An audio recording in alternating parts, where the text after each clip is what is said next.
Huge queues to get seriously ill patients into hospital. England's ambulance service had a record number of 999 calls in May.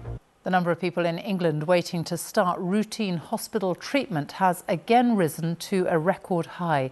The latest figures also show the huge pressure the ambulance service is under. Our health editor, Hugh Pym, is here to explain more. Hugh.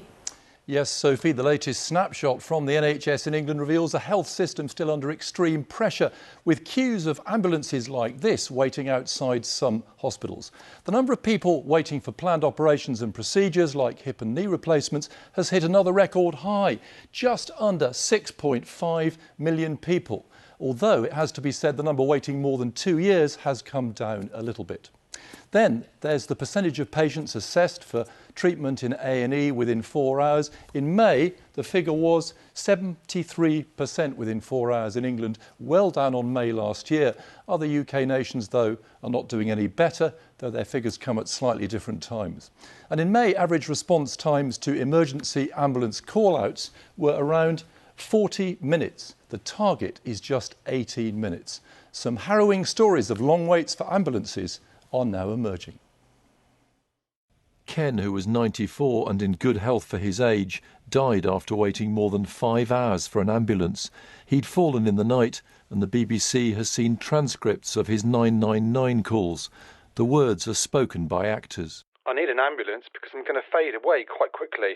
The ambulance service is just under a lot of pressure at the moment. We are doing our best. I shall very soon be needing a coffin, I think.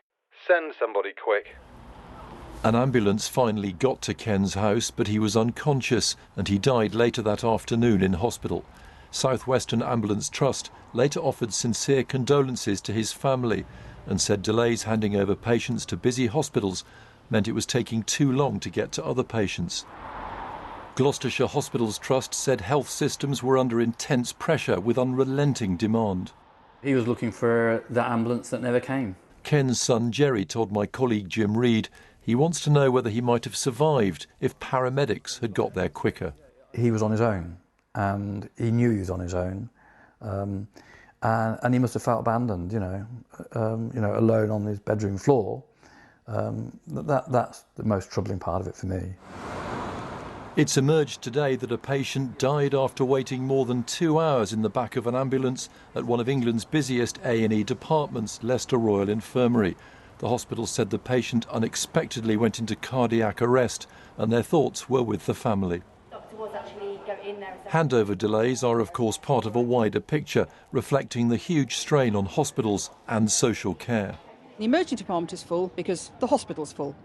And the hospital's full because staff are not able to discharge patients who would otherwise be ready to, either back to their own home or to social care or other community services because they in turn are full, and there are, we've seen real pressures in social care over the last few years that have meant that we've got less social care available than we had in the past. NHS England said thousands of patients were spending more time in hospital than needed. The Department of Health said extra funding had been allocated to ambulance services, but a health safety watchdog has called for an immediate strategic national response to address patient safety issues. Hugh Pym, BBC News.